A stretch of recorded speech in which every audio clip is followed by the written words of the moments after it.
Hey, what's up, guys? I know it's been a long time since we done an update, but I just got a delivery in today. And I started unboxing some stuff, and then I was like, oh no, let me record this because I think you guys might be excited to see it too.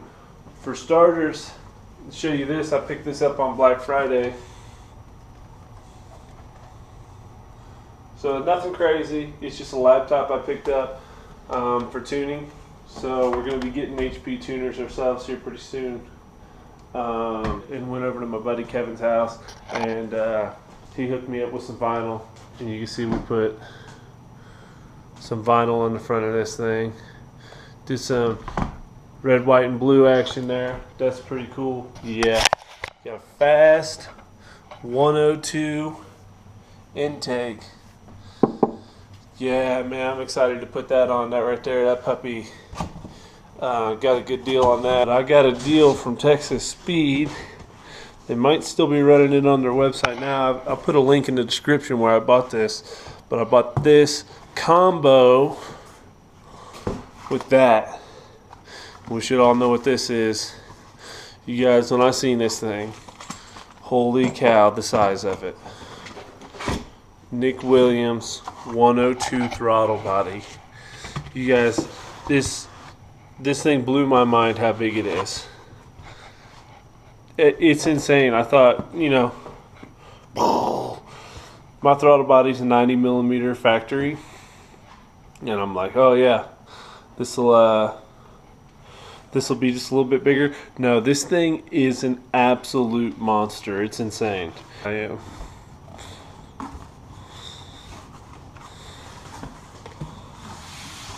Woohoo! Box full of goodies. Yeah, they gave me a couple stickers, keychain there.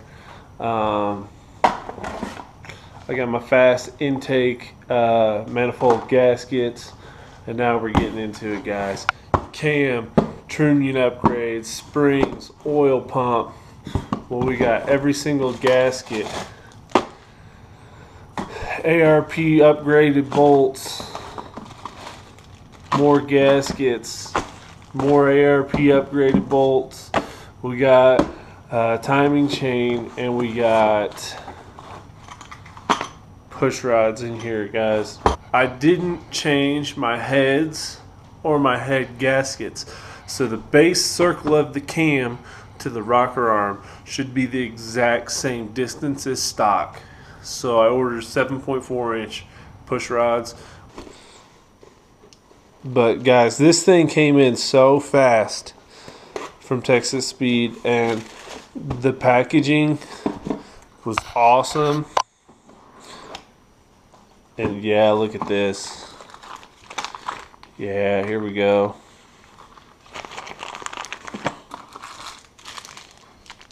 We're going to be doing every single one. So this, you guys, when you do a cam upgrade on any car, really, puts a lot of stress on these rocker arms, and new rocker arms can be pretty pricey, and really the stock rocker arms are pretty strong.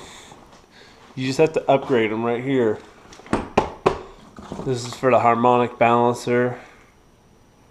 We got to pull that off. The bolts for the cam. This is going to be a performance oil pump, and I went with high pressure. And the reason you want to go with a high pressure oil pump when you're doing like a cam only, or maybe like a heads and cam build over a high volume oil pump, is if you do high volume, you can actually pump too much oil and starve the bottom end. Valve spring kit. This is dual valve springs. Yeah, look at that, guys. That right there is some quality stuff. The push rods. Yeah, I mean, this is a 1X 3-bolt single chain cam gear. Manufactured in Australia. How about that? My car is made in Australia as well. 1X. This is for the LS2 GTO 1X cam gear. If I got that wrong, trust me, you'll hear about that later on in the video. Front timing cover, water pump, and front crank seal. Those are just the last couple of gaskets there. Make sure I didn't miss nothing. This is the Tsunami cam. One of the bigger ones you can go without doing a stroker engine. And you know what? Right there it is. 235, 240 duration, 629, 615 valve lift with a 111 lobe separation. The Tsunami V2. There's the part number, guys.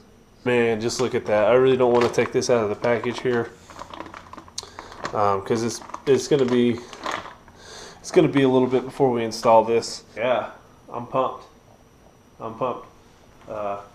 Cool.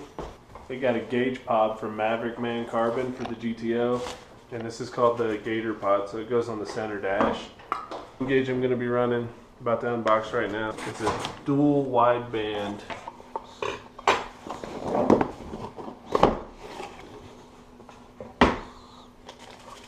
Oh yeah. So I read a lot of reviews about this, and a lot of guys like it. But the one thing they complain about, which I can see, is all the wiring. And it looks like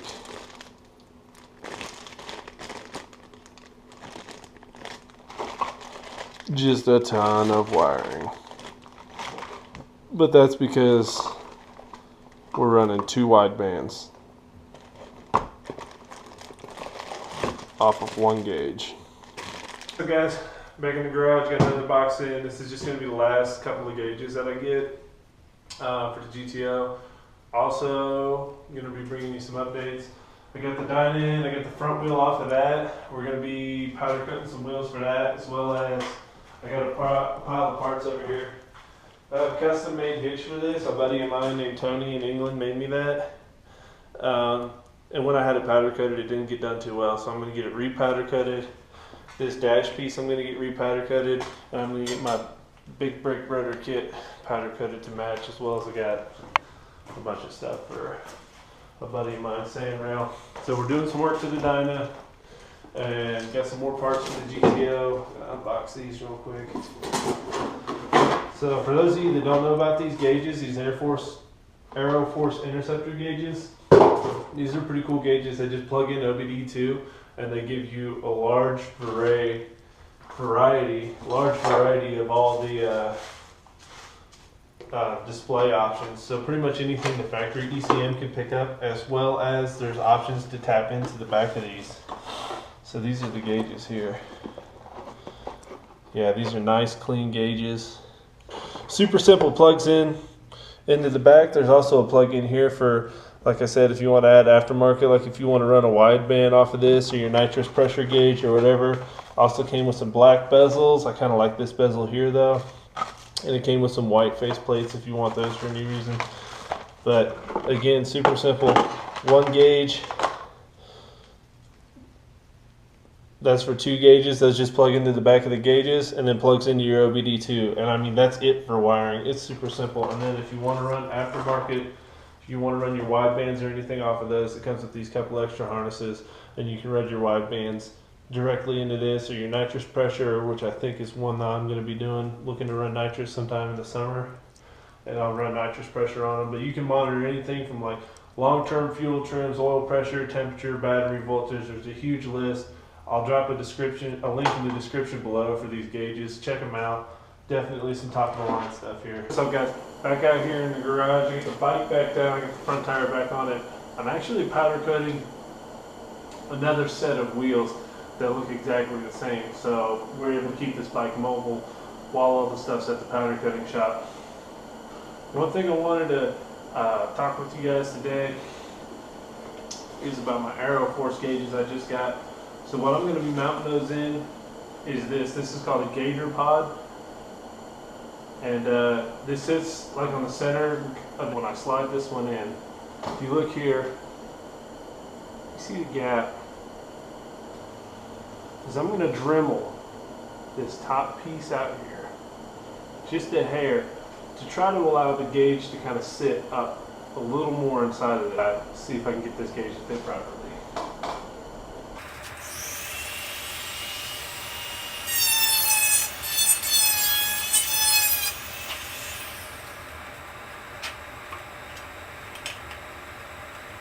That's all it took, guys. I mean, just a little. And this gauge fits absolutely perfect. So I'm going to go ahead and do the other one and then show you real quick what these two gauges look like mounted together.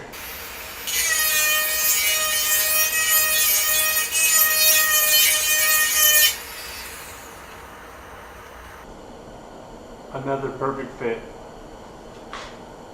I'll clean this up real quick and then show you what both these gauges look like installed. Try one last time.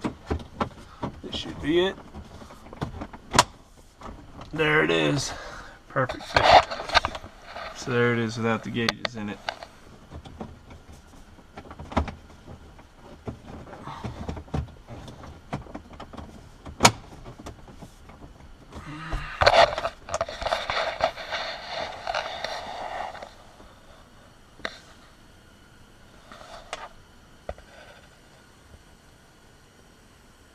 Show you this gauge setup I got. I also, while I had the dash apart, I had these billet aluminum knobs for my heater control, so I went ahead and got rid of the old heater knobs while I had it apart. So check these out. How much better do those things look, right? So here are the gauges installed, and I'm just going to go through real quick a couple of the features of these AeroForce Interceptor gauges. So for starters, each gauge has two displays, and it's really based off of whatever you select. So you'll have 4 parameters that you can keep an eye on. Now, to set the gauge up, it's pretty simple. You'll push both these buttons. There's a button on either side. You'll push both of them once. It'll bring you to the function menu. This button right here is how you select, and this button right here is how you scroll. So both buttons, you can scroll down to setup and you could select it, and then all of these options in here, these are all the parameters that you can view. And as you can see, there's quite a lot of them, and only the ones with the asterisk beside it are the ones that I've opted to view. Once you select it all, the gauge will flash. It'll program everything you've selected into the gauge, and then it'll power back on. Another thing you can do with these gauges is a cycle scan, and it's a cycle setup. You get a cycle setup, and this is screen 1, field 1. So you just select, say, ambient air, and you scroll down to exit. And then screen 1, field 2, and you'll do this for 4 screens, and I'll show you what that does. So basically, we've gone through and we've set up all 4 screens, and then you just go down to scan. And what this will do, and I've just selected generic ones, is it'll scroll through all 4 of those, and it'll show you essentially 8 different parameters within, say, 30 seconds or however long you program the time to be. And you can do that with both gauges. So you can scroll through 16 different parameters within however much time you selected that you want these parameters to scroll through.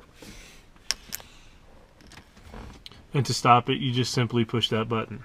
You can record things such as engine data. You can count misfires. You can get a DTC, diagnostic trouble code. You can clear the DTCs. You can invert the color. So right now I have just the white letters, and you can light it up to where the letters would be black and the whole screen would light up white. There's a dimmer option. You have a data rate here and a performance rate. And you can really dive into this a whole lot. The annunciator is a super cool function.